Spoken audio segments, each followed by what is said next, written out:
इतने पूछे हैं।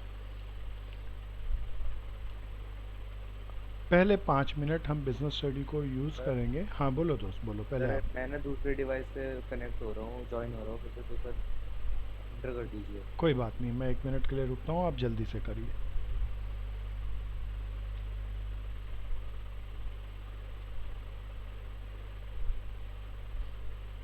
इतने कोई मित्र कुछ पूछना चाहे, जो भी हमने टॉपिक किया उसमें से कुछ समझ नहीं आया तो प्लीज़ पूछ सकते हैं आप।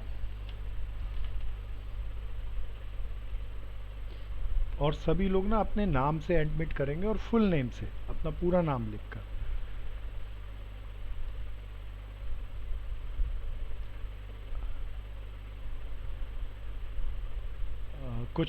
कुछ मित्र लेट आए, साहिल लेट आया भाई, अगली क्लास से एडमिट नहीं कर पाएंगे आप।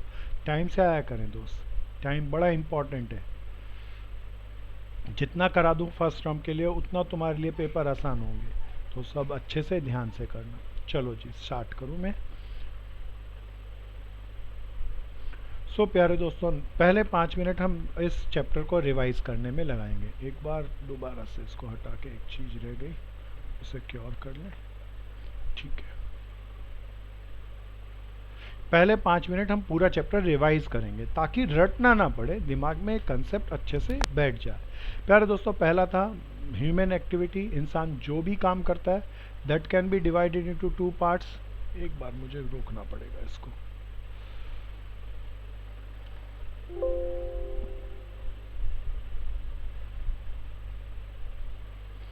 अब वापस आते हैं जी। प्यारे दोस्तों, ह्यूमन बींग्स जो भी काम करता है that can be divided into 2 parts.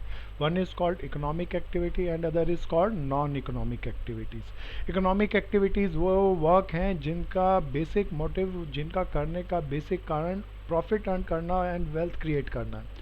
Non economic activity जिनका बेसिक मोटिव प्रॉफिट अर्न करना नहीं, बट एक सोशल वेलफेयर के लिए, एक दूसरे की हेल्प करने के लिए, रिलीजियस पर्पस के लिए, पेरेंटल पर्पस के लिए दूसरों की हेल्प करना, that is called non economic activity. प्यारे दोस्तों, इन दोनों में डिफरेंस क्या है? पहला, इसका पर्पज़ है अर्न मनी, इसका पर्पज़ है नॉट टू अर्न मनी। इसके एग्जाम्पल दे दिए। किचन के अंदर, किसी रेस्टोरेंट की किचन में कोई लेडी फूड प्रिपेयर करे, इकोनॉमिक। घर पे वही लेडी फूड प्रिपेयर करे, नॉन इकोनॉमिक। टीचर स्कूल में जाकर पढ़ाए, इकोनॉमिक। टीचर घर में अपने बेटे या बेटी को पढ़ाए, नॉन इकोनॉमिक। इसके अंदर वेल्थ क्रिएशन होती है, इसके अंदर साइकोलॉजिकल सेटिस्फेक्शन मिलती है, अर्न होती है। इसमें मनी के लिए हम काम करते हैं, इसमें मनी के लिए हम काम नहीं करते।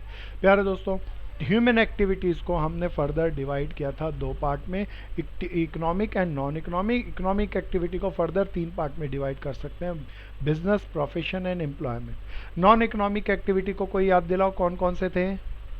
पहला, रिलीजन, पेरेंटल एंड सोशल। बहुत बढ़िया, रिलीजन, पेरेंटल एंड सोशल। प्यारे दोस्तों, आगे चलते हैं। पहला कोई याद दिलाओ, बिजनेस क्या था?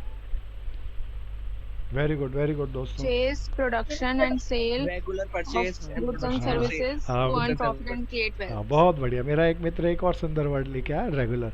Regular process of purchase, production and sale to earn profit and create wealth is called business. प्यारे दोस्तों, इसके अंदर क्या करते हैं? गुड्स एंड सर्विसेज रेंडर्ड करते हैं। This is called business. ये बिजनेस की हमने पूरी डेफिनेशन पढ़ी थी। फिर आगे चले दोस्तों, हमने पढ़ा character of business. Economic activity है, परचेज होता है, रेगुलर प्रोडक्शन होती है, सेल होता है, रेगुलर बेसिस पे सारी एक्टिविटी होती है, प्रॉफिट के लिए हम काम करते हैं। अनसर्टेनिटी रहती है, एलिमेंट ऑफ रिस्क रहता है प्यारे दोस्तों, रिस्क रहता है बिजनेस में। Profit is a, business is a reward of risk, profit is a reward of risk. जितना रिस्क ज़्यादा होगा उतना प्रॉफिट कम होगा या ज़्यादा होगा? कोई याद दिलाओ। ज़्यादा होगा। हाँ, इस पे आज ज़्यादा हम होगा। काफ़ी काम भी करेंगे, रिस्क पर हम जाएंगे आज। फिर प्यारे दोस्तों, बिजनेस के ऑब्जेक्टिव थे। सारे बिजनेस के कारण को हमने 3 बड़े भागों में बांट लिया। सबसे पहला इकोनॉमिकल ऑब्जेक्टिव, दूसरा पर्सनल, तीसरा सोशल। याद दिलाओ, इकोनॉमिक ऑब्जेक्टिव में 3 सीक्वेंस वाइज क्या क्या थे? पहला, Survival, प्रॉफिट और growth. profit and growth. Personal में क्या था? Adequate salary, good working condition, recognition and personal growth. प्यारे दोस्तों, सोशल के अंदर फेयर प्राइस पे होना चाहिए, अनफेयर प्रैक्टिस में फॉलो नहीं करें, एम्प्लॉयमेंट जनरेट करें, वर्कर्स के वेलफेयर में काम करें, कम्युनिटी को सर्व करने के लिए काम करें। फिर प्यारे दोस्तों आगे गए, प्रॉफिट का रोल क्या होगा? प्रॉफिट का रोल होगा सबसे पहले लॉन्ग टर्म सर्वाइवल के लिए प्रॉफिट जरूरी है, ग्रोथ के लिए जरूरी है, प्रॉफिट होगा तो लोग ज़्यादा मेहनत से काम करते हैं, एफिशिएंसी एनहांस हो जाती है, गुडविल, प्रेस्टीज या रिकॉग्नाइजेशन बढ़ती है। प्यारे दोस्तों, बिजनेस, प्रोफेशन एंड एम्प्लॉयमेंट में यहाँ पर हमने तीनों की डेफिनेशन लिखी और तीनों के एग्जाम्पल भी लिखे। प्यारे दोस्तों, ये ज़्यादा अच्छा डिफरेंस। प्यारे दोस्तों, एक एक करके बताओ। बिजनेस को एस्टेब्लिश करने के लिए कुछ लीगल फॉर्मेलिटी की जरूरत होती है। प्रोफेशन में क्या एस्टेब्लिश करने के लिए क्या चाहिए? मेंबरशिप ऑफ प्रोफेशनल मेंबरशिप चाहिए प्रोफेशनल बॉडी की। प्यारे दोस्तों, एम्प्लॉयमेंट के लिए क्या चाहिए, याद दिलाओ ना? Appointment appointment letter. प्यारे दोस्तों, बिजनेस में हम क्या करते हैं? गुड्स एंड सर्विसेज रेंडर्ड करते हैं। प्रोफेशन में क्या करते हैं? हाँ, सर्विस प्रोवाइड करते हैं, स्पेसिफिक स्पेशलाइज सर्विसेज देते हैं। एम्प्लॉयमेंट में क्या करते हैं? हाँ, जो वर्क अलॉटेड ऑनर ने हमें किया उसी को करते हैं। किसके अंदर सबसे ज्यादा क्वालिफिकेशन होनी चाहिए? प्रोफेशन प्रोफेशन में प्रोफेशनल क्वालिफिकेशन, उससे कम एम्प्लॉयमेंट में, सबसे कम रिक्वायरमेंट नहीं है। आप ज्यादा और चलेगा लेकिन कोई मिनिमम रिक्वायरमेंट नहीं है। प्यारे दोस्तों, कैपिटल इन्वेस्टमेंट, सबसे ज्यादा पैसा किस में लगता है? उससे कम, प्रोफेशन उससे कम। प्यारे दोस्तों, बिजनेस में बदले में क्या मिलता है? प्रॉफिट प्रोफेशन में बदले में क्या मिलता है? प्रोफेशनल एम्प्लॉयमेंट में बदले में क्या मिलता है? Yeah, सब wages. जस्ट रिवाइज करना है दोस्तों। आप जहाँ भी बैठे हो, जैसे ही बैठे हो, ये रिवाइज करें। हम बार बार 4-5 क्लासेस में एक चैप्टर को कंप्लीट करने में हमें लगेगा, तो 4-5 क्लासेस में अगर हम रिवाइज करें तो एंड में हमें लगेगा चैप्टर हमें याद ही हो गया। तो ऐसा होना चाहिए। रिस्क सबसे ज्यादा किस में होता है इन तीनों में से? बिजनेस, उससे कम। प्रोफेशन और एम्प्लॉयमेंट में कोई रिस्क नहीं रहता या बहुत लीस्ट रिस्क होता है? हाँ, बहुत, हाँ, बिल्कुल बिल्कुल भैया। प्यारे दोस्तों, फिर आगे चले हम। प्यारे दोस्तों, बिजनेस एक्टिविटी को दो पार्ट में बांटा। बिजनेस को हमने दो पार्ट में बांटा। इंडस्ट्री, इंडस्ट्री क्या होती है? जहाँ पे गुड्स एंड सर्विसेज, हाँ, प्रोडक्शन होती है। यहाँ कॉमर्स में क्या करते हैं? Distribution of goods and services करते हैं। सो इंडस्ट्री को तीन पार्ट में बांटा, primary, secondary and tertiary industry. Commerce can be further divided to part, trade and auxiliary to trade. So प्यारे दोस्तों, प्रोडक्शन इंडस्ट्री का पार्ट है और कॉमर्स में सेल मेन वर्क है। सो प्यारे दोस्तों, type of industry. Primary industry को हम दो फर्दर भागों में बांट सकते हैं। कोई याद दिलाओ कौन कौन सी थी? जेनेरिक जेनरिक की, एक्सट्रैक्टिव के अंदर हम क्या करते हैं? सीधा नेचर पे जाते हैं और रिसोर्सेज ले लेते हैं। एक्सट्रैक्ट करते हैं। हाँ बिल्कुल। जेनरिक के अंदर हम क्या करते हैं? सब ब्रीड करते हैं हाँ, animals। ब्रीड करते हैं एनिमल्स को, या कोई फसल बोते हैं तो उसको भी हाई टेक्नोलॉजी हाइब्रिड पौधे लगाते हैं ताकि ज़्यादा अच्छी फसल हम लोगों को मिले, and this is called generic. प्यारे दोस्तों, extractive and generic. Then secondary industry can be divided into two part. One is called manufacturing, other is called construction. Manufacturing के अंदर कितने पार्ट थे? याद दिलाओ। सबसे पहले एनालिटिक। क्या होता है एनालिटिक में? Good good good. Raw material को एक रॉ मटेरियल से एक रॉ बहुत सारे मटेरियल पौधे बहुत डालते हैं, सारे हाँ बहुत बढ़िया, और आउटपुट बहुत सारे निकलते हैं। सो प्यारे दोस्तों, एग्जाम्पल, क्रूड ऑयल हाँ, Sir, crude crude oil oil। से बहुत सारे प्रोडक्ट निकलते हैं। सिंथेटिक का क्या मतलब? बहुत सारों से एक बहुत, हाँ, product बहुत तो बढ़िया। एक- रॉ मटेरियल बहुत से सारे एक एक बनते हैं। एक आउटपुट बहुत सारे रॉ मटेरियल डालेंगे और प्रोडक्ट एक बनेगा। प्यारे दोस्तों, example, good good good. Paint। Exam, हाँ, So, paint, clothes, plant, cloth तो प्रोसेसिंग में रहता है मैन। सो प्रोसेसिंग क्या होता है प्यारे दोस्तों? सर रॉ मटेरियल को डिफरेंट प्रोसेसिंग प्रोसेस स्टेजेस से से गुजरना निकाल होगा। एग्जाम्पल, सर जीन्स हाँ, जीन्स मैन्युफैक्चरिंग। पहला प्रोसेस का नाम? sugar cane, हाँ, शुगर केन भी बहुत Cutting, अच्छा एग्जाम्पल है। Good man. पहला एग्जाम्पल कटिंग, हाँ, फिर स्टिचिंग स्टिचिंग, फिर फिनिशिंग फिनिशिंग। प्यारे दोस्तों, this is called process. Assembly में क्या करते हैं? सर अलग अलग इंडस्ट्रीज के आउटपुट को एक हाँ, साथ मतलब बहुत सारे, assemble करते हैं। हाँ, आउटपुट को, अलग अलग इंडस्ट्री के आउटपुट को असेंबल करके एक यूनिक प्रोडक्ट बनाते हैं। प्यारे दोस्तों, this is called assembly. Example, computer computer, computer, mobile television, phone, हाँ, devices, हाँ, कार, बिल्कुल डिवाइसेस। सो प्यारे दोस्तों, आगे वापस चलते हैं। टर्टरी इंडस्ट्री में ट्रांसपोर्टेशन, बैंकिंग, इंश्योरेंस, कम्युनिकेशन और वेयर हाउसिंग भी आते हैं। सो आगे चलते हैं। नेक्स्ट, कॉमर्स, अभी तो इंडस्ट्री की बात करी, इंडस्ट्री के टाइप पढ़े, अब आते हैं प्यारे दोस्तों कॉमर्स में। कॉमर्स का क्या मतलब होता है? Goods and services. हाँ, goods and services. मैन्युफैक्चर से लेना और कंज्यूमर को रेंडर्ड करना। प्यारे दोस्तों इसका मेन काम ही है सारी वो एक्टिविटी जिससे ट्रांसफर और गुड्स एंड सर्विसेज प्रोड्यूसर से कंज्यूमर तक कम्युनिकेट हो जाए।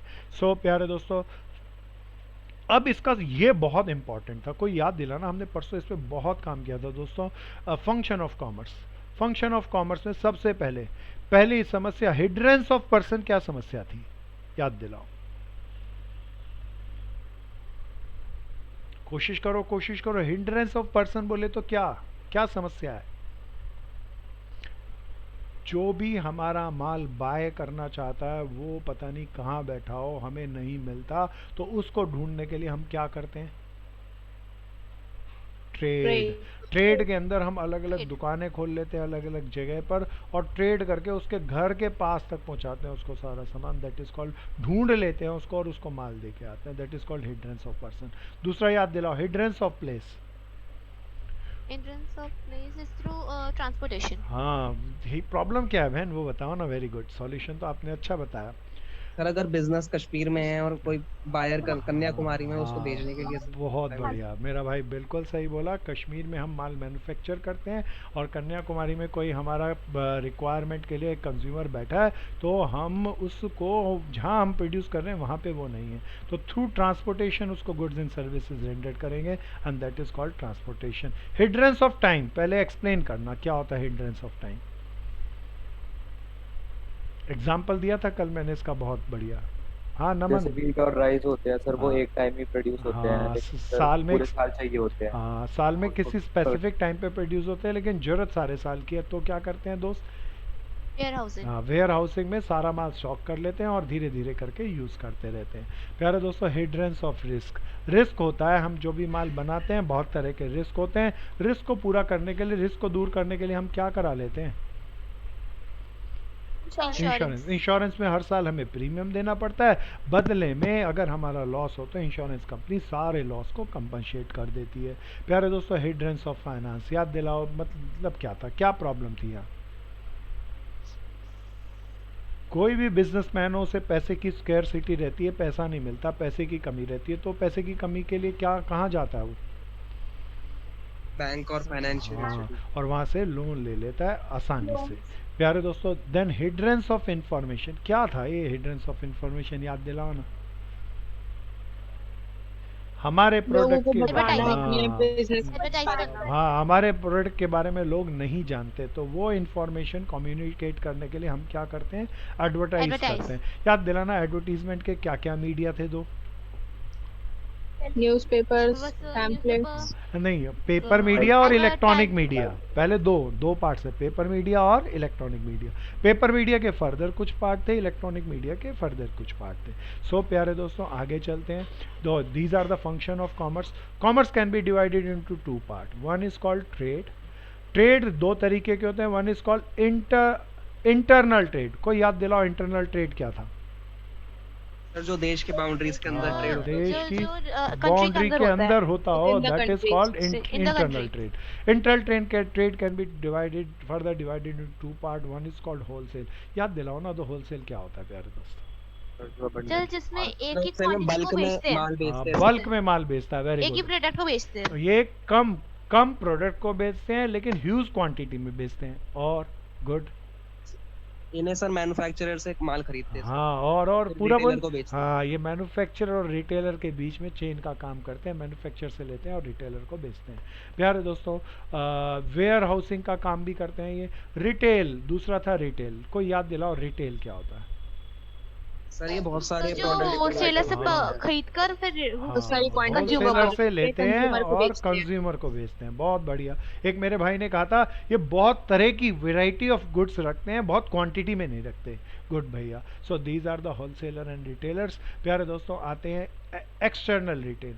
कोई भी एक्सटर्नल ट्रेड क्या होता है, कोई याद दिलाओ, जो विद इन द बाउंड्री हो या बाउंड्री से Outside the boundary. Outside the boundary हो। इन भारत में ऐसे माल आ भी रहा है और जा भी रहा है।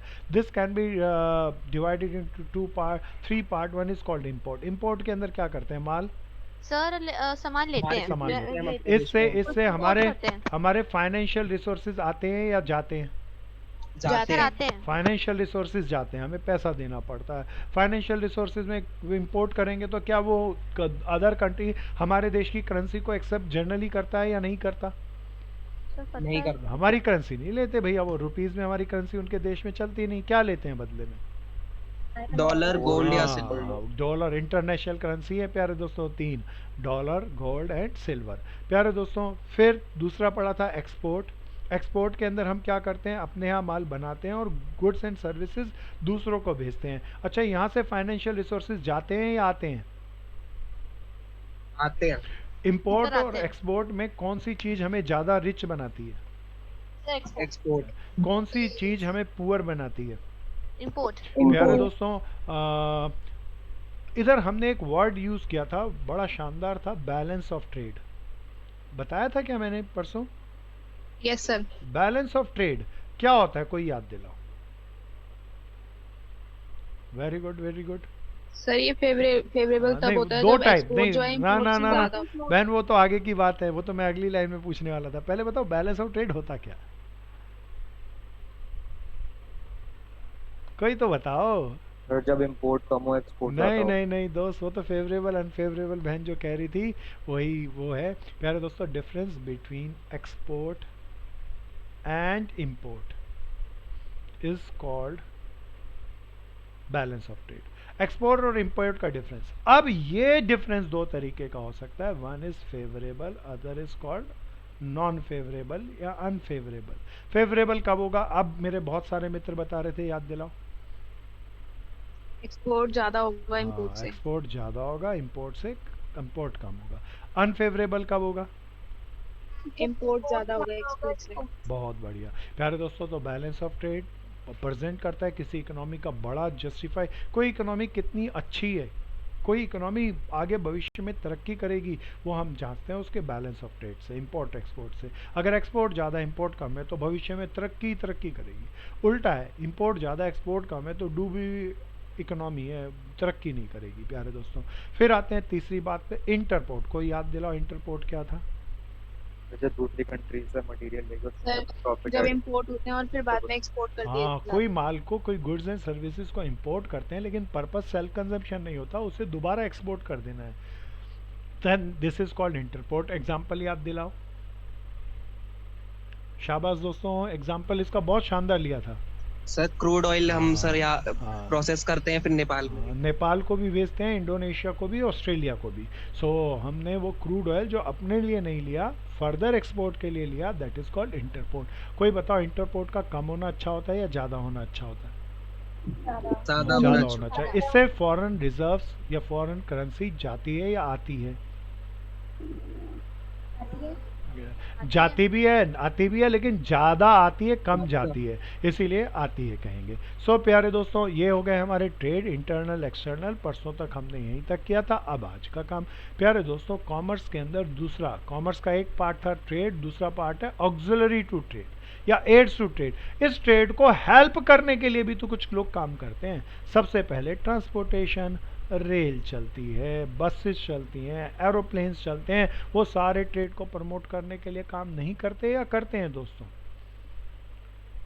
बोलो, नहीं करते या करते हैं? तो करते हाँ, हैं। बहुत बढ़िया। ट्रेड में रिस्क बहुत होता है, रिस्क को पूरा करने के लिए इंश्योरेंस कंपनियां हैं, वो प्रीमियम लेती हैं, बदले में रिस्क बियर करती हैं खुद। वेयर हाउसिंग्स हैं, गोडाउंस हैं, जहाँ ट्रेडर्स अपना माल स्टॉक करके रखते हैं और जब उन्हें जरूरत पड़ती है कंज्यूमर को निकाल कर माल बेचते हैं। इंफॉर्मेशन देने के लिए एडवर्टीजमेंट करते हैं लोगों को अपने प्रोडक्ट एंड सर्विसेज की।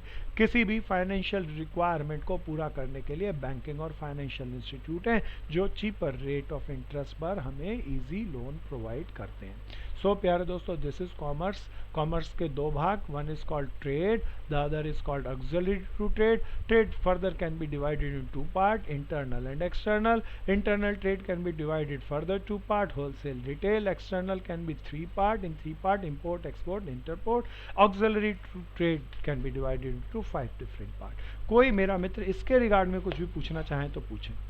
हमने बिजनेस पढ़ा, कोई याद दिलाओ बिजनेस को दो पार्ट में किस किस में बांटा था? Industry and commerce. इंडस्ट्री को कितने पार्ट ने बांटा, 1 2 या 3? 3 हाँ, ये मन 3। में टेबल बनाना दोस्तों, वेरी गुड। पहला पार्ट प्राइमरी प्राइमरी इंडस्ट्री, दूसरा सेकेंडरी इंडस्ट्री, सेकेंडरी इंडस्ट्री, तीसरा शाबाश tertiary industry. Tertiary industry. Commerce अभी हमारी स्लाइड चल रही है, 3 part, trade, auxiliary to trade, trade internal external, auxiliary के 5 तरीके। प्यारे दोस्तों, ये सारा हमने बिजनेस के बारे में थोड़ा सा पढ़ा, थोड़ा आगे चलते हैं।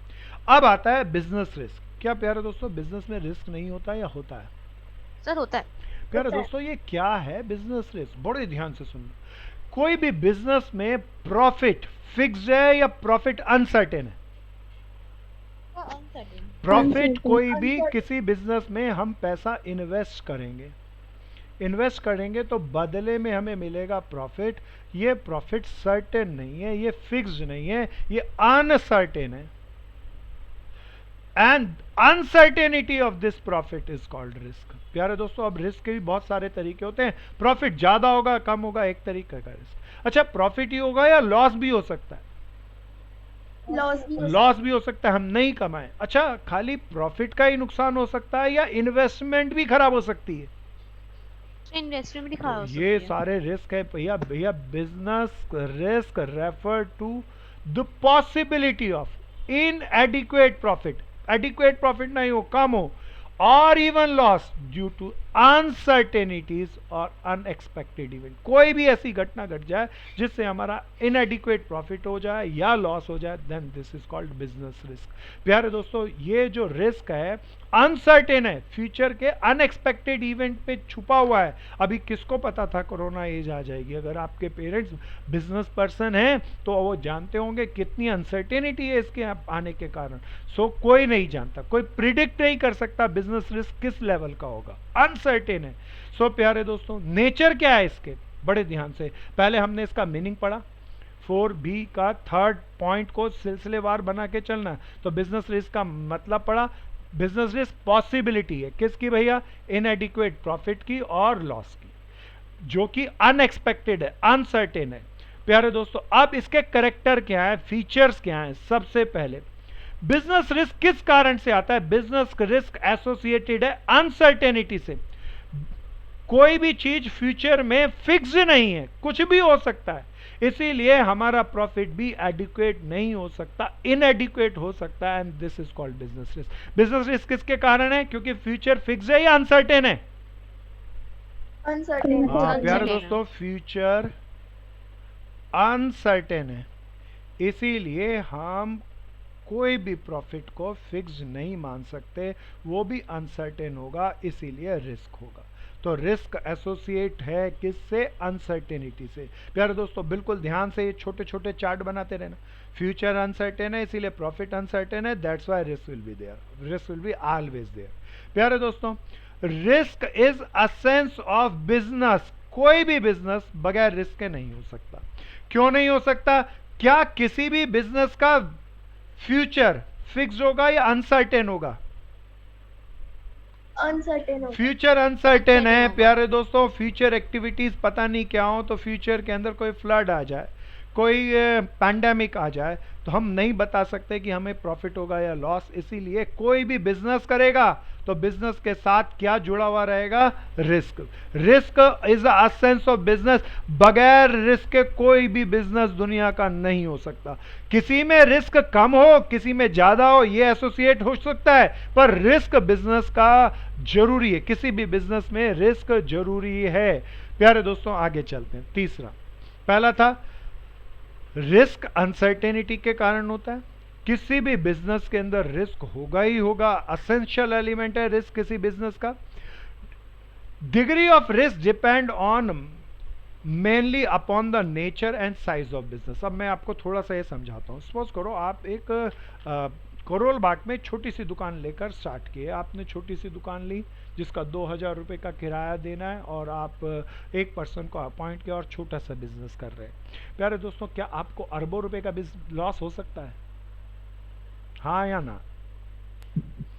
नहीं हो सकता। छोटी सी दुकान में लगे ही नहीं अरबों, नुकसान कैसे होगा? प्यारे दोस्तों, लेकिन आपने रिलायंस इंडस्ट्री खोल ली, आप अरबों से अरबों खरबों रुपए का बिजनेस कर रहे हैं, अब मैं पूछता हूँ आपको अरबों खरबों का नुकसान नहीं हो सकता या हो सकता है? तो प्यारे दोस्तों जरा ध्यान से सुनना, जितना साइज ऑफ बिजनेस छोटा होगा उतना रिस्क भी छोटा होगा, जितना साइज ऑफ बिजनेस बड़ा होगा उतना रिस्क भी बड़ा होगा।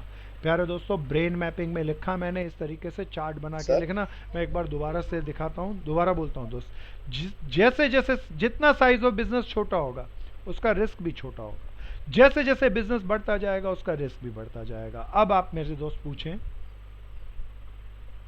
सर हाँ बोलो दोस्त सार्थक। सर अगर वो लायबिलिटी लेना वो अपने पास से लगाए तो फिर तो रिस्क होगा ही ना। नहीं, ध्यान से सुनो आप, मेरा एक मित्र गुप्ता मित्र बड़ा एक बिजनेस माइंडेड बात कर रहा है, बोलता है हमने 5 लाख का बिजनेस किया और 5 लाख अपनी जेब से लगा दिए, तो रिस्क है नहीं। क्यों नहीं है दोस्त? आपके पास 5 लाख रुपए पिछले साल तक जुड़े हुए पड़े थे, बैंक में पड़े थे, अब आपका नुकसान हो गया और 5 लाख रुपए जीरो हो गए, किसी को देना तो नहीं है लेकिन आपका जुड़ा हुआ पैसा तो खत्म, तो क्या ये रिस्क नहीं है दोस्त? Yes sir. तो रिस्क है। सो प्यारे दोस्तों ये रिस्क डिपेंड किस पे करता है? साइज ऑफ बिजनेस है। पहला किस पे डिपेंड करता है भैया? साइज पे। दोबारा बताना इस साइज में कैसे लिखेंगे? साइज बोले तो बिजनेस का आकार बड़ा होगा तो रिस्क भी बड़ा होगा, और साइज ऑफ बिजनेस छोटा होगा तो रिस्क भी छोटा होगा। दूसरा बड़े ध्यान से सुनना, नेचर ऑफ बिजनेस। प्यारे दोस्तों अब मैं आपसे पूछता हूं, बड़े ध्यान से मेरी बात का जवाब देना। सपोज करो आप बिजनेस करते हैं डायमंड का, आप दूसरा बिजनेस करते हैं कोयले का, किस में रिस्क बहुत ज्यादा होगा? डायमंड। हाँ, कोई भी चुरा के ले जाएगा, आप बहुत सिक्योरिटी से रखेंगे, फिर भी खतरा रहेगा। कोई कारीगर भी लेके दौड़ के जा सकता है, और एक डायमंड का एक पत्थर का टुकड़ा ले जाए तो लाखों करोड़ों रुपए का नुकसान हो जाता है। कोयला भारी पड़ा रहने देंगे, हम चिंता ही नहीं करेंगे, उसमें रिस्क की कोई बात ही नहीं। आंधी लगे तूफान लगे वो कहीं जाता ही नहीं, कोई चोरी क्या चोर चुरा के लेके जाएगा? कोयला नहीं लेके जाता। सो प्यारे दोस्तों दूसरा, रिस्क का एसोसिएशन नेचर ऑफ प्रोडक्ट से भी है। कोई कोई प्रोडक्ट ऐसे होते हैं जिनके साथ रिस्क बहुत ज़्यादा होता है, कोई कोई प्रोडक्ट ऐसे होते हैं जिनके साथ रिस्क बहुत कम होता है। तो रिस्क का, डिग्री ऑफ रिस्क का रिलेशन दो चीज़ों के साथ है प्यारे दोस्तों, साइज ऑफ बिजनेस के साथ और nature of product. Nature of product में मुझे दोबारा याद दिलाना, मैंने किसका एग्जाम्पल दिया? हाँ, दोनों कार्बन कंपाउंड है भैया, कार्बन के ही बने होते हैं, दोनों का साइंटिफिक स्ट्रक्चर देखें तो कार्बन से ही बनते हैं दोनों के दोनों, पर दोनों के अंदर कितना नेचुरल में फ़र्क है। प्यारे दोस्तों चौथा बहुत इंपॉर्टेंट है, profit is a reward of risk. इसको ज़रा ध्यान से सुनना। प्यारे दोस्तों मैं आपसे पूछता हूँ, आपने बहुत सारी इंडस्ट्री, बहुत सारे बिजनेस आज तक की लाइफ में देखे होंगे, उन्हें एनालाइज किया होगा। प्यारे दोस्तों बड़े ध्यान से सुनना, नियम कहता है जिस बिजनेस का रिस्क ज़्यादा होगा, जिसका रिस्क जितना ज्यादा होता है उतना ही प्रॉफिट भी उसको ज्यादा मिलता है। जिस बिजनेस में रिस्क सबसे कम होता है उसका प्रॉफिट भी उतना ही कम होता है। प्यारे दोस्तों इसको मैं थोड़ा समझाता हूं। प्यारे दोस्तों आज की दुनिया के अंदर सबसे मोस्ट प्रॉफिटेबल बिजनेस बता सकते हो आप क्या? मोस्ट प्रॉफिटेबल, बहुत टेररिज्म, बहुत बढ़िया, आतंकवाद। प्यारे दोस्तों बहुत रिस्क है और बदले में फायदा भी बहुत होता होगा। प्यारे दोस्तों टेररिज्म तो बड़ा एक बहुत अल्टीमेट रिस्क के बिजनेस भाई ने बताया, मैं और भी एग्जांपल ले सकता हूँ। आईटी सेक्टर बहुत डेवलप कर रहा है, बहुत बहुत प्रॉफिट है आईटी सेक्टर में, लगता कुछ है ही नहीं, एक कंप्यूटर लो, दिमाग लगाए जाओ और बदले में प्रॉफिट कमाए जाओ, लेकिन रिस्क भी उतना ही है मेरे दोस्तों। टेक्नोलॉजी एक सेकेंड में अब्सोल्यूट होती है, सारे इक्विपमेंट कंप्यूटर धरे के धरे रह जाते हैं, नई टेक्नोलॉजी आ जाती है।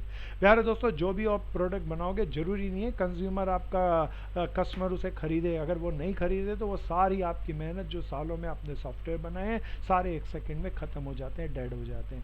सो जितना ज्यादा रिस्क होगा उतना ही ज्यादा प्रॉफिट होगा, जितना कम होगा रिस्क उतना भी प्रॉफिट कम होगा। प्यारे दोस्तों profit is a reward of risk taking. क्या क्या लिखना है सबके अंदर चार्ट बना के ब्रेन मैपिंग से लिखना प्यारे दोस्तों, जब पेपर में आए तो सेंटेंस फॉर्म कर करके इसको डिफाइन करना।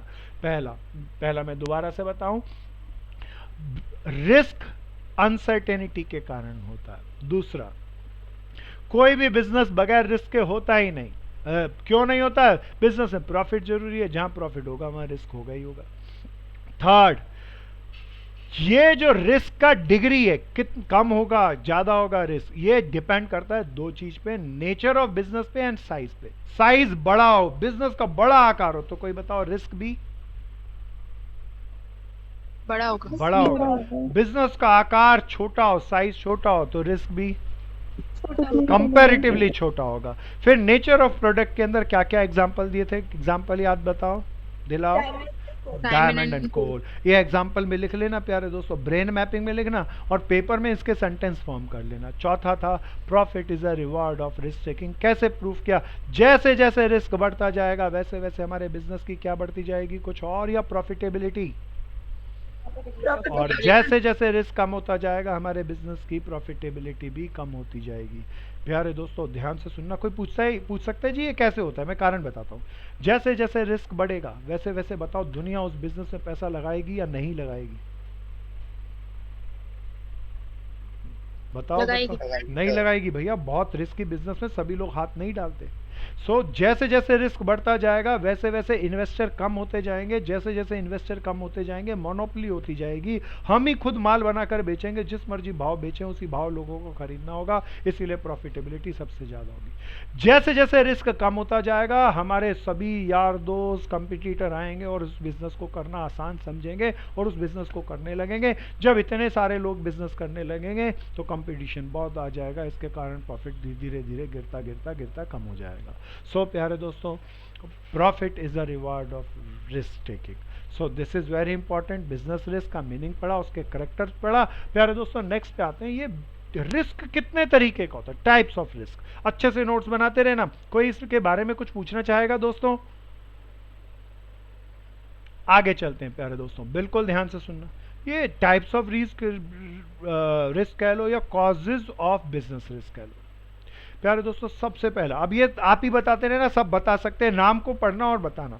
नेचुरल कॉजेज बताओ ना।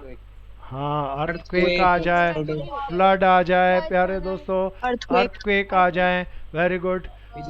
हाँ, बिजली गिर जाए, बहुत बढ़िया। तो these are called natural causes. प्रकृति के अंदर फ्लड आ गई, अर्थक्वेक आ गया, बहुत ज़्यादा ठंड पड़ गई, बहुत ज़्यादा गर्मी पड़ गई, नेचुरल कॉजेज हैं जिसके कारण बिजनेस इफेक्टेड हो जाता है, that is called natural causes. अब बताना, ये बड़ा मजेदार है, ह्यूमन कॉजेज। कोई चोरी करके ले गया। हाँ, ह्यूमन कॉजेज के अंदर हमारे कोई पर्सन, दूसरा पर्सन चोरी करके ले गया, जानबूझ के हमारे चीज को तोड़ दिया, जानबूझ के किसी बिजनेस के अगेंस्ट कोई कॉन्स्पिरेसी स्टार्ट कर दी और डुबो दिया उसको, that is called human causes. इंसान, हाँ, धोखा देना, बिल्कुल। हाँ, गुड गुड बहन। तो एक क्वेश्चन पूछ रहा था हाँ, पूछो बहन। सर। आग, अगर इंडस्ट्री में आग लग जाती है, जैसे काम कर रहे हो और उसमें आग लग जाती है, तो फिर ये नेचुरल कॉज होगा या ह्यूमन कॉज होगा? ध्यान से सुन बहन, अगर आग शॉर्ट सर्किट से लग गई तो नेचुरल रिस्क, लेकिन आग किसी ने जानबूझ के शॉर्ट सर्किट करके लगाई तो ह्यूमन रिस्क, ह्यूमन कॉजेज। आ गया बहन? Okay sir. प्यारे दोस्तों आगे चलते हैं। One is called economic causes.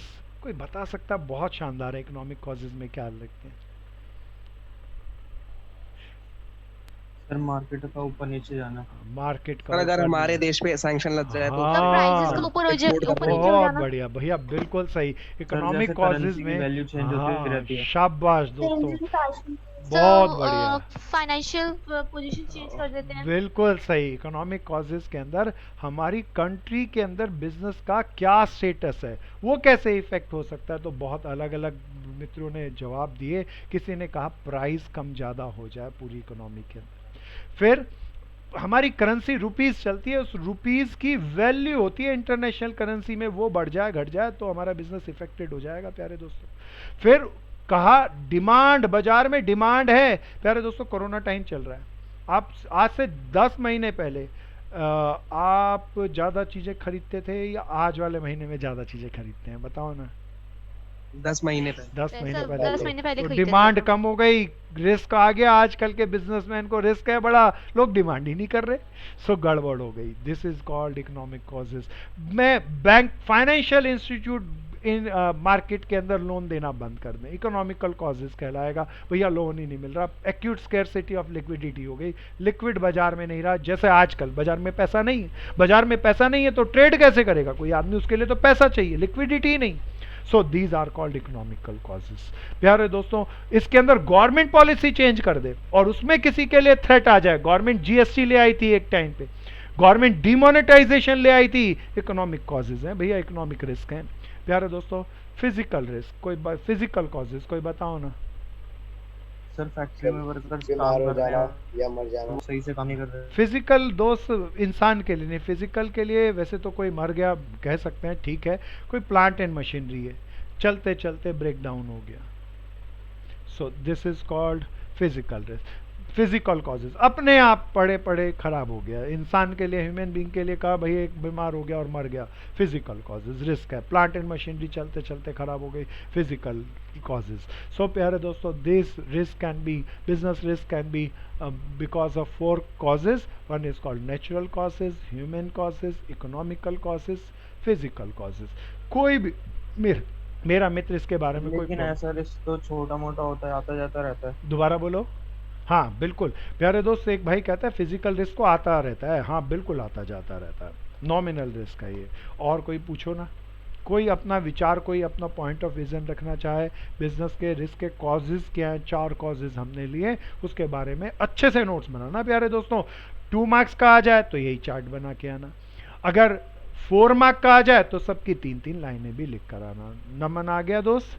Sir जैसे वो कोरोना वायरस है तो सर वो कौन सा रिस्क में आएगा? प्यारे दोस्तों, अब सब मेरा भाई कहता है कोरोना वायरस आ गया, इन चारों में से कौन सा रिस्क है? Good, very good question. Natural causes. प्यारे दोस्तों, अभी तक ये तय नहीं हुआ कि चाइना ने उसे इन्वेंट किया या नहीं किया। अगर वो चमगादड़ से बैट से अपने आप आया, then this is called natural causes. लेकिन भविष्य में कोई थियरी आ जाए और ये प्रूफ कर दे चाइनीज ने या नॉर्थ कोरिया ने उसे प्लांट किया, तब वो कौन सा कॉजेज हो जाएगा?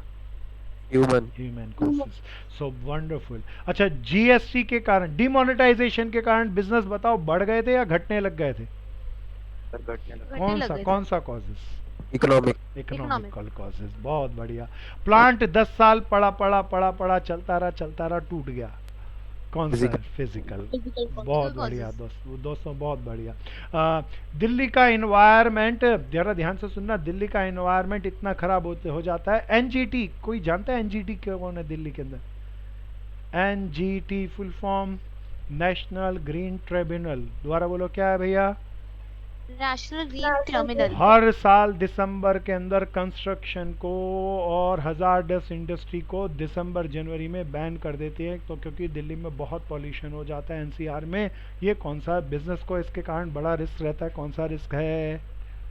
Economic causes. नहीं, ह्यूमन नहीं है। इकोनॉमिक। प्यारे दोस्तों, कोई कह सकता है ह्यूमन कॉजेज, इकोनॉमिक को तो नहीं कहना चाहिए, किसी की पॉलिसी, गवर्नमेंट की पॉलिसी के कारण नहीं हुआ। हम इंसान लोग बहुत सारी मशीनें चलाते हैं, कार्बन कंपाउंड छोड़ते हैं और इस कारण से ये हुआ, that is called human causes.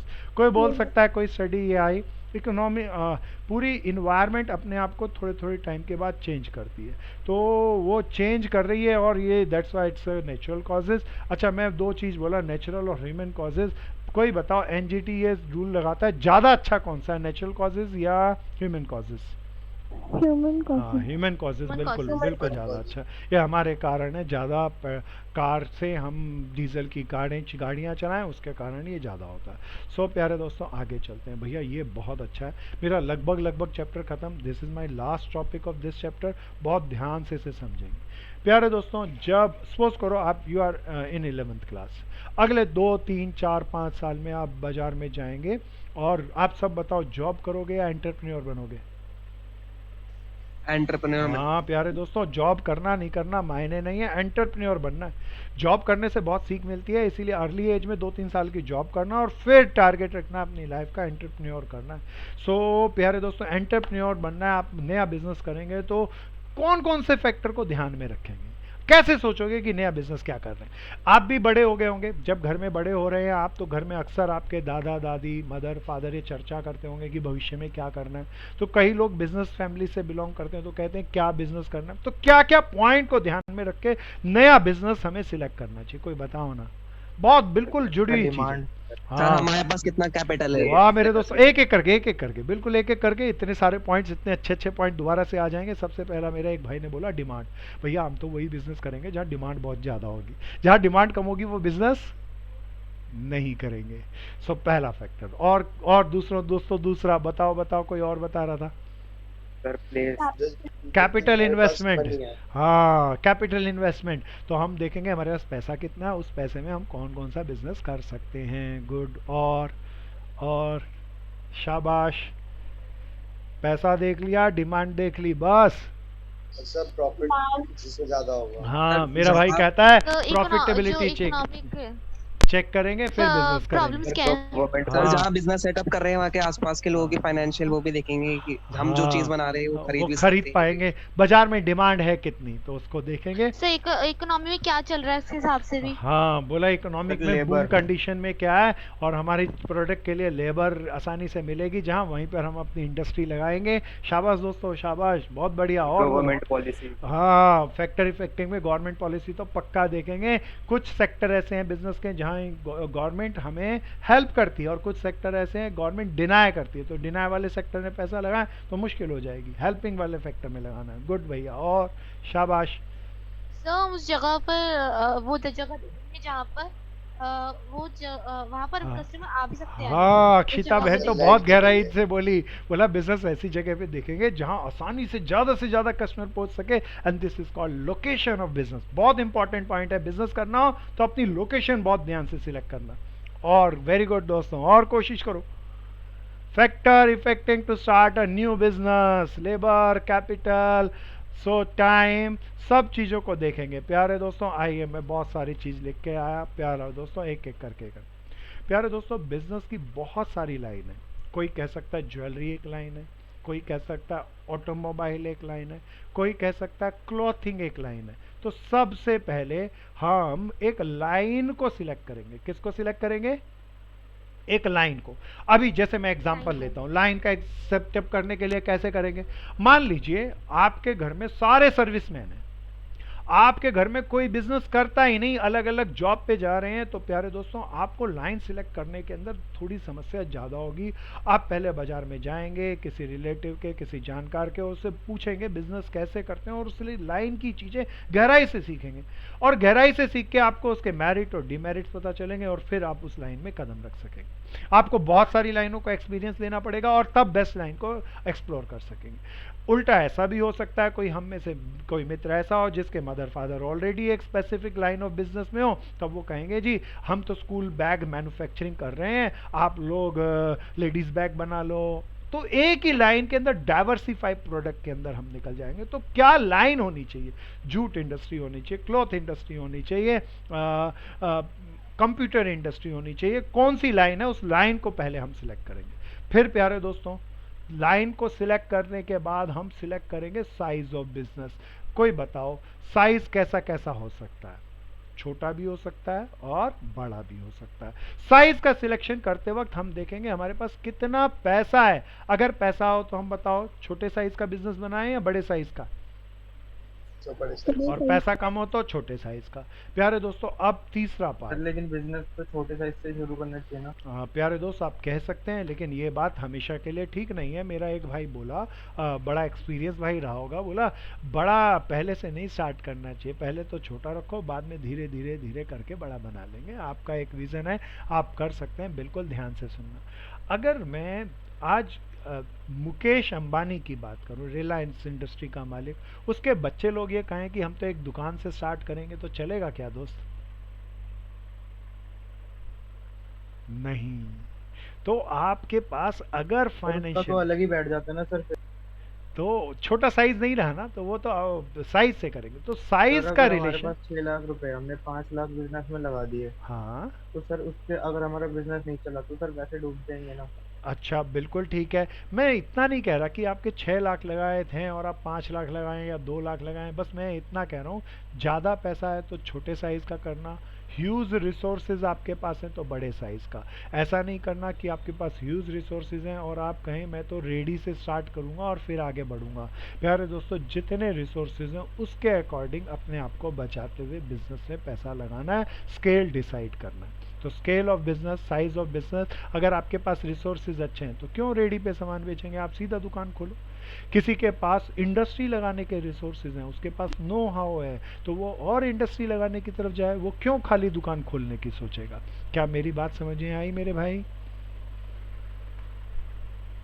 Ji sir, लेकिन हमारी अगर नेटवर्थ ज़्यादा है और मतलब उसके हिसाब से हम कितने % लगा सकते हैं बिजनेस में? नहीं, ये पर्सन टू पर्सन वेराई करेगा दोस्त। इसके बारे में हम ये नहीं कह रहे कि आपके पास कैपिटल 10 लाख है तो 10 लाख लगा दो। हम बस इतना कह रहे हैं किसी के पास कैपिटल 10 लाख है और किसी दूसरे के पास कैपिटल 1 लाख है, तो 1 लाख वाला कम पैसा लगाएगा और 10 लाख वाला ज़्यादा लगाएगा। कितना कम कितना ज़्यादा इस झगड़े में अभी नहीं पड़ेंगे, क्योंकि वो तो पर्सन टू पर्सन वेराई कर जाएगा। क्या आ गई मेरे भाई बात समझ में? हाँ जी सर। प्यारे दोस्तों, तीसरा है फॉर्म ऑफ बिजनेस। पहले इसको बड़े ध्यान से सुनना। प्यारे दोस्तों, जब बिजनेस स्टार्ट हुआ तो एक फॉर्म ऑफ ऑर्गेनाइजेशन स्टार्ट हुई, that is called sole proprietorship. क्या भैया? Sole proprietor. क्या होता है, कोई बताओ ना, सोल प्रोप्राइटर क्या होता है? तो जब एक ही बंदा हाँ। बिजनेस के अंदर प्रॉफिट और लॉस दोनों बियर करता है। हाँ प्यारे दोस्तों, एक ही पर्सन अपने घर से ही लैंड, लेबर, कैपिटल और एंटरप्रेन्योरशिप लगाता है और बदले में सारी फैक्टर इनकम उठा के घर ले जाता है, that is called sole proprietor. प्यारे दोस्तों, जैसे जैसे समय बीता उसके बाद आई पार्टनरशिप। कोई याद दिलाओ, पार्टनरशिप में क्या होता है? जब दो या दो से ज्यादा पार्टनर। 2 या 2 से ज़्यादा पार्टनर होते हैं, सारे मिलकर लैंड, लेबर, कैपिटल कंट्रीब्यूट करते हैं और बदले में सारा फायदा भी आपस में बांट लेते हैं। कोई बता दो इसके नेक्स्ट क्या था? Joint venture. जॉइंट वेंचर नहीं दोस्त, जॉइंट वेंचर तो बिल्कुल अलग चीज है। कंपनी। क्या भैया? कंपनी। पहला सोल प्रोप्राइटर, सोल प्रोप्राइटर से बढ़कर पार्टनरशिप बनी। पार्टनरशिप में 2 या 2 से ज़्यादा लोगों ने मिलकर काम किया। जब पूरा समाज, लाखों लोग इकट्ठे आके किसी बिजनेस में लैंड, लेबर, कैपिटल या पैसा कंट्रीब्यूट करते हैं और सारा बदले में फ़ायदा सारे लोग, पूरा समाज का समाज बांट के ले जाता है, दिस इज कॉल्ड कंपनी। हालांकि फॉर्म ऑफ ऑर्गेनाइजेशन मेरा अगला चैप्टर है और बहुत बड़ा और बहुत स्मार्ट चैप्टर है, हम उसमें बहुत डिटेल में चर्चा करेंगे। तो बिजनेस के अंदर कोई भी business as a sole proprietor start कर सकता है, as a partner, as a company. तो पहले हम डिसाइड करेंगे किस फॉर्म ऑफ ऑर्गेनाइजेशन में हमने बिजनेस को स्टार्ट करना है। अच्छा बताओ, किसी के पास कम पैसा और कम रिसोर्सेज है तो उसे कौन सा फॉर्म ऑफ ऑर्गेनाइजेशन यूज करना चाहिए? पार्टनरशिप। कोई कह सकता है पार्टनरशिप, कम पैसा है, मिल बांट के कर लेगा। प्यारे दोस्तों, बहुत बढ़िया। अच्छा, कोई कहता है कि उसे भाई उसके लिए सीक्रेसी बहुत इंपॉर्टेंट है, वो अपने सीक्रेट्स किसी को देना ही नहीं चाहता। Sole proprietor. हाँ, सोल प्रोप्राइटरशिप। प्यारे दोस्तों, कोई कहता है जी मेरे बिजनेस में इतना पैसा लगना है, इतना पैसा लगना है जो एक आधे आदमी, 10, 50, 100 आदमियों के बस की बात ही नहीं है। तो सोल प्रोप्राइटर, पार्टनरशिप या कंपनी? कंपनी। तब कंपनी। प्यारे दोस्तों, तो हमें ध्यान से ये सिलेक्ट करना होगा कि जो हम बिजनेस कर रहे हैं वो किस फॉर्म में कर रहे हैं। सोल प्रोप्राइटर में स्टार्ट करें, पार्टनरशिप एज ए करें या एज ए कंपनी स्टार्ट करें। पैसा बहुत ज़्यादा चाहिए, अरबों रुपए चाहिए और हमारे पास नहीं हो और खाली सोल प्रोप्राइटर करके कोई स्टार्ट कर दे तो बिजनेस नहीं कर पाएगा प्यारे दोस्तों। So form of business organisation का सिलेक्शन होना चाहिए। फिर प्यारे दोस्तों, ये तो मेरी एक बहन ने बता ही दिया था, लोकेशन ऑफ बिजनेस बहुत बहुत इंपॉर्टेंट है। अच्छा, मैं आपसे थोड़ा सा पूछता हूँ, सपोज करो आप एक शॉप खोलना चाहते हैं, आप बेचना चाहते हैं जीन्स ट्राउजर, तो बताओ लोकेशन ऑफ बिजनेस कैसी होनी चाहिए? बोलो बोलो बोलो बोलो बोलो। जहाँ पर मार्केट में। हाँ, मेरा एक भाई बोला मार्केट में होना चाहिए। मार्केट के अंदर होनी चाहिए या मार्केट में रोड के कॉर्नर पे होनी चाहिए? नुक्कड़ पे। हाँ, नुक्कड़ पे होनी चाहिए ताकि ज्यादा से ज्यादा लोग आए, कस्टमर जमा आए तो वो हमारी दुकान को देखें और सर, साथ ऐसी से जगह ज्यादा भी हो लोग। सकती है जहाँ पे आसपास में कोई भी ना हो दुकान। तो ऐसा हो तो फिर क्या दुकान पे कोई आएगा प्यारे दोस्त, होलसेल की दुकान में? प्यारे दोस्तों, मेरा दूसरा मित्र भी जो जवाब बोला उसका कोई जवाब हो सकता है। हाँ, जरा ध्यान से सुनना, लोकेशन ऑफ बिजनेस बहुत ध्यान से देखना। प्यारे दोस्तों, अगर आप कस्टमर को अट्रैक्ट नहीं करना चाहते, लोकेशन के थ्रू कस्टमर अपने आप आ जाए ऐसा चाहते हो, तो लोकेशन बहुत इंपॉर्टेंट रोल अदा करती है। तब आप सेंटर लोकेटेड प्लेस पे एग्जैक्टली उस चीज़ की मार्केट के अंदर जाकर दुकान को, शॉप को खोलें, तो बिजनेस आपका बहुत अच्छे से सर्वाइव करेगा। लेकिन आप सपोज करो जीन्स ट्राउज़र बेचना चाहते हैं इंटरनेट की हेल्प से। किसकी हेल्प से?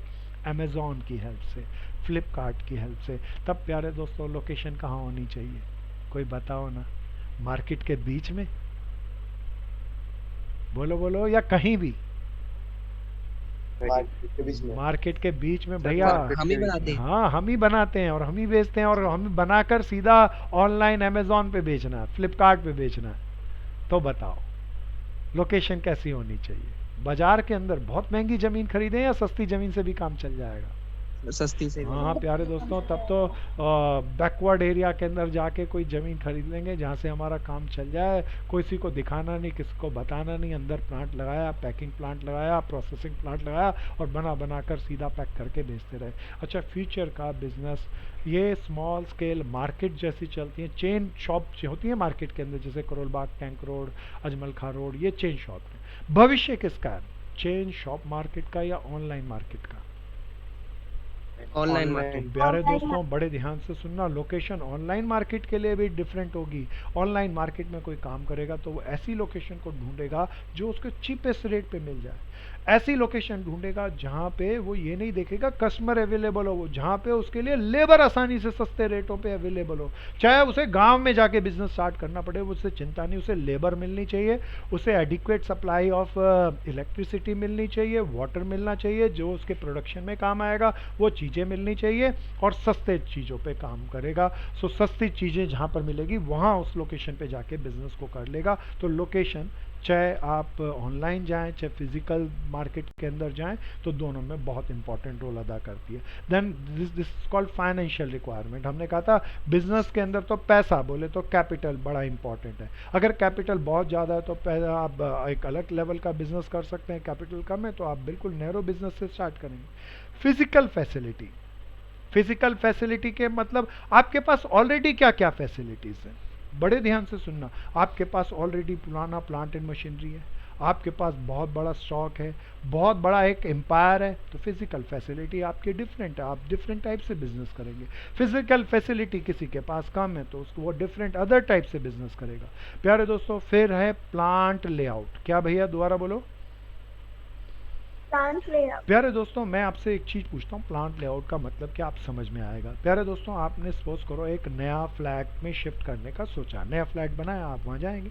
पहले तो हम बात करते थे नया घर बनाया, आजकल की दुनिया में नया घर बनाया ये तो शब्द दिल्ली में कठिन हो गया है, अब तो फ्लैट ही नया बना ले, एक जीवन में वही बहुत है। प्यारे दोस्तों सपोज करो आपने एक नया फ्लैट बनाया, फर्नीचर लेके आना है, बहुत सारा फर्नीचर खरीद के ले आए, क्या ऐसे ही जहाँ तहाँ पटक दोगे उसे या सजाओगे? हाँ सजाएंगे। प्यारे दोस्तों आजकल अगर फर्नीचर लेने बाजार जाना होता है तो पहले हम सीधा जाके सोफ़ा नहीं खरीद के लेके आते। सो अपने कमरे को नापते हैं कि किस साइज़ का कमरा है, उस साइज़ में फर्नीचर कहाँ कहाँ फिट हो सकता है, उसकी अल्टरनेटिव्स डेवलप कर सकते हैं कि ए कमरे में होगा, बी में या सी में, किस कमरे में ज़्यादा अच्छा लगेगा, उसका लेआउट डिज़ाइन कर लेते हैं, उसके साइजेस निकालते हैं और तब जाके फर्नीचर को लेके आते हैं और फिर वहीं जचाते हैं। And this is the same business में जब हम ये अपने प्लांट के बारे में करें, this is called plant layout. हम बिजनेस के अंदर पूरा प्लांट कैसे सेटअप करेंगे, कहाँ हमारी प्रोसेसिंग यूनिट ए होगी, कहाँ हमारी प्रोसेसिंग यूनिट बी होगी, कैसे flow of goods and services होगा, कैसे कैसे माल रॉ मटेरियल का फ्लो होते हुए प्रोसेस के अंदर आएगा। And this chart is called plant layout. क्या है प्यारे दोस्तों? Plant layout. बहुत बढ़िया। फिर बहुत इंपॉर्टेंट है टैक्स प्लानिंग। प्यारे दोस्तों बिजनेस करेंगे तो क्या प्रॉफिट नहीं होगा या होगा? बोलो ना। प्रॉफिट होगा तो सरकार को टैक्स नहीं देना पड़ेगा या देना पड़ेगा? देना पड़ेगा। अब प्यारे दोस्तों देना पड़ेगा तो आप मुझे बताओ टैक्स ज्यादा से ज्यादा देना कोशिश करोगे या कम से कम? कम से कम। प्यारे दोस्तों कम से यहाँ कम। दो शब्द आते हैं, मैं टैक्स की चोरी करने की बात नहीं कर रहा, टैक्स प्लानिंग की बात कर रहा हूँ। हम इस तरीके से स्टेप्स को इन्वॉल्व कर लें ताकि सरकार के कानूनों के विदिन हम टैक्स को मिनिमाइज कर लें। जैसे सपोज करो आपके फादर अगर सैलरीड पर्सन है, कहीं जॉब करते हैं, तो आप इस बात को अच्छे से समझ सकेंगे। जब जो भी सैलरीड पर्सन है, साल के एंड में उन्हें टैक्सेबल इनकम फाइंड करनी होती है और सरकार को टैक्स देना होता है। टैक्स को कम करने के लिए वो अपनी इनकम का एक बड़ा पोर्शन वेरियस सिक्योरिटीज़ में, लाइफ इंश्योरेंस कंपनी में, LICs में और अलग अलग जगह इन्वेस्ट करते हैं, और ऐसा करके उन्हें टैक्स की रिबेट्स मिलती है और टैक्स कम हो जाता है। And this is called tax planning. क्या है प्यारे दोस्तों ये? Tax planning. टैक्स एविएशन नहीं प्यारे दोस्तों, टैक्स प्लानिंग कर Planning। लें ताकि हम अपने प्रॉफिट होते हुए भी सरकार को टैक्स कम से कम दें। तो टैक्स एविएशन की बात हम यहाँ बिल्कुल नहीं कर रहे। टैक्स प्लान करके with in the boundary of rules and regulation हम सरकार को कम से कम टैक्स दें। सो प्यारे दोस्तों, ये सारे जब भी न्यू बिजनेस स्टार्ट करोगे तो इन सब के बारे में सोच के हम लोग डिसाइड करेंगे। अभी हालांकि मैं इस स्लाइड से पहले जब चर्चा करता था तो मेरे बहुत सारे मित्रों ने इससे भी 3-4 पॉइंट ज़्यादा बताए थे और मुझे बहुत खुशी है। तो मैं 8 पॉइंट आपके सामने लाया, 3-4 पॉइंट मेरे कई मित्रों ने बताए। आप इसे 12-13 पॉइंटों में कन्वर्ट करके सोचें, बिजनेस जब भविष्य में करेंगे तो क्या क्या फैक्टर आपको इफेक्ट करेंगे, वो सारे फैक्टर बना के लिखें। और यहाँ किसी किताब को, बड़े लोग पता नहीं बिजनेस को कैसे करते हैं, चैप्टर पढ़ते हैं, किताब उठाते हैं और पेपर से एक दिन पहले ही लेफ्ट से राइट, राइट से लेफ्ट, दौड़ भाग लगाते हुए, बोलते हुए रट्टा मारते हैं जैसे सारी किताब अंदर निकल जाएंगे। दोस्तों, कूड़ा कर रहे हैं और कुछ नहीं कर रहे। बस यही तो सोचना है बिजनेस करते वक्त क्या क्या चीज़ों का ध्यान रखना है, वही सारी पॉइंट बना के लिखने हैं। इतनी ही आसान सा है ये टॉपिक। सो प्यारे दोस्तों, बहुत इंपॉर्टेंट टॉपिक था।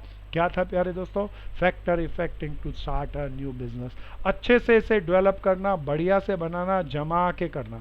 प्यारे दोस्तों, मैं डिफरेंट स्लाइड पे आता हूँ आज के लिए। हाँ बोलो दोस्त। सर लोकेशन क्या है?